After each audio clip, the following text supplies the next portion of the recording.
Okay, let's talk because is it just me or is the US starting to feel a lot like a third world country? And before anyone gets offended, calm down. I come from what the West loves to call a developing nation, so I know what I'm talking about. I mean, corruption, unchecked power, people ignoring court orders, and politicians literally threatening to jail opponents like it's a WWE storyline. What exactly are we watching here? Democracy or a rerun of every Banana Republic drama I grew up with? In a few moments, I will sign an executive order to begin eliminating the Federal Department of Education once and for all. Police is now reportedly arresting babysitters at public parks in LA and throwing American kids in the back of vans until they locate their parents. Right, and that is they already don't identify themselves, they cover their faces, and realistically, no one can know if they're kidnappers or not. Right, and so you have the situation where these kids are getting picked up on the orders of a man who, I mean, at least Elon Musk says is on the Epstein list. I'm here today because an unspeakable tragedy has unfolded in Minnesota.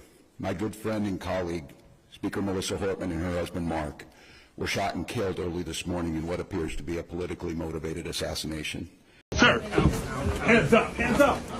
I'm Senator Alex Padilla. I have questions for the Secretary, because the fact of the matter is a half a dozen violent criminals that you're rotating on your hands up. Many of our ICE agents have been docked.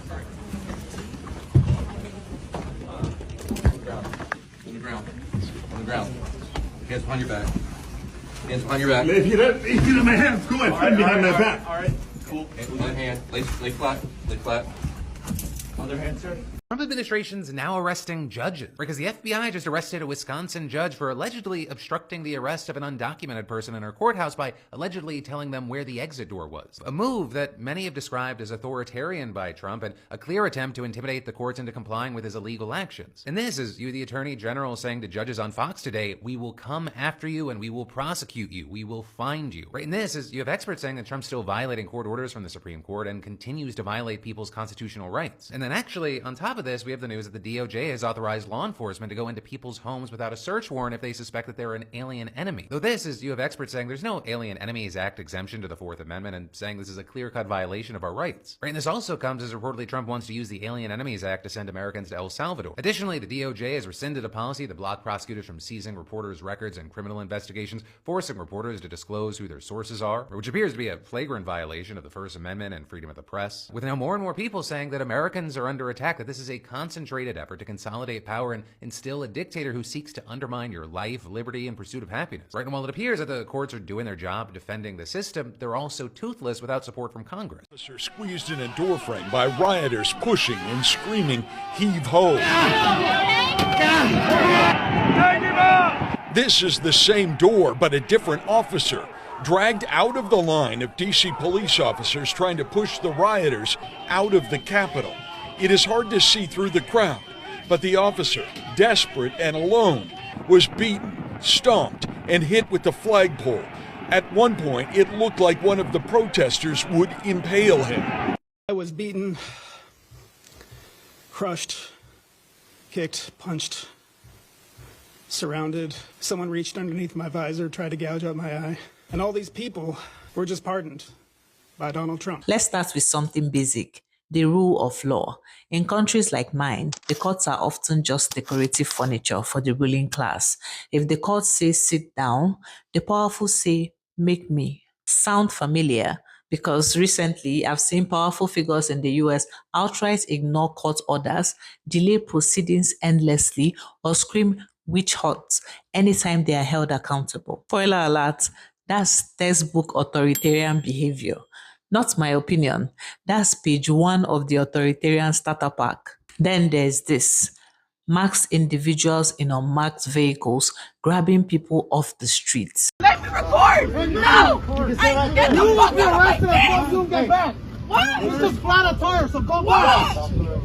You don't even know what to say, you're fucking stuttering, bitch! What you're doing is kidnapping! What you're doing is getting the fucking truck! Get the fuck back! You know what I'm doing?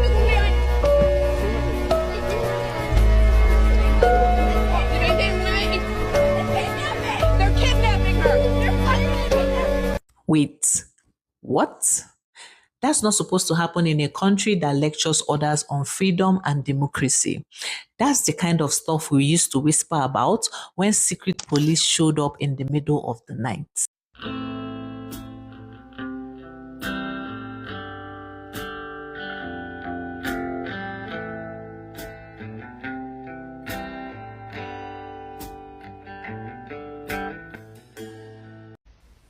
It's 2 in the morning.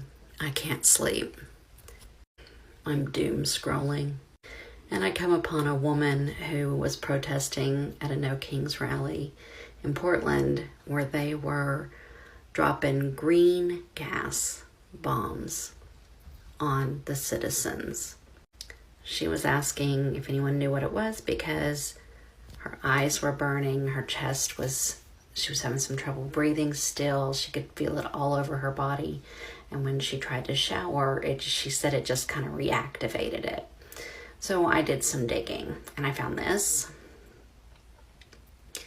And some of the things that I found were that the military doesn't even use it anymore in trainings because it's so toxic. Now the question becomes, where did this dissipate to? Did it, of course it went into the air, but it probably also went into the water. Guys, what the fuck are we doing using poison gas against our own people? Where the fuck are we? It's like watching my past collide with America's present. Only now, nobody's laughing. You know what we call it back home when powerful people exchange favors for cash or power? Corruption. Plain and simple. In America, they call it lobbying, a billion-dollar industry where corporations legally bribe lawmakers. Whether it's big pharma, big oil, or weapons contractors, everybody's got a seat at the table, except you. In my country, at least when someone buys a politician, they are not pretending it's a virtue. Another red flag, political violence is becoming expected. Lawmakers threatened, people storming capitals, journalists attacked, all justified by ideology. That's not freedom. That's instability. That's literally how civil wars begin.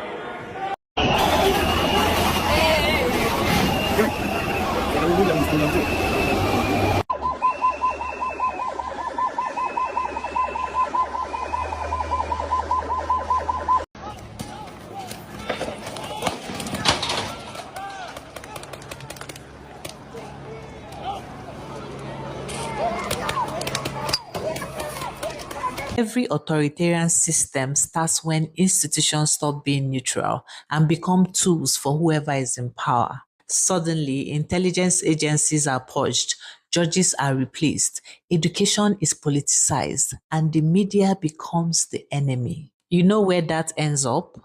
A place where elections happen, but they don't really mean anything, just like home.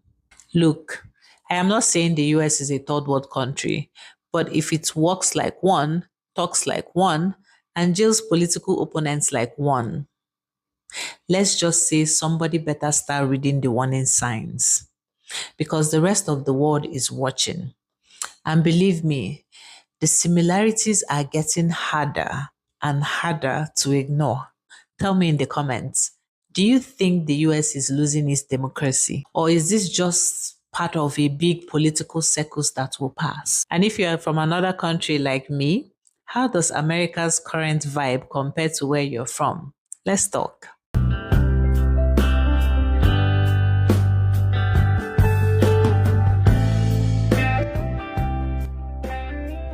Y'all are okay with this?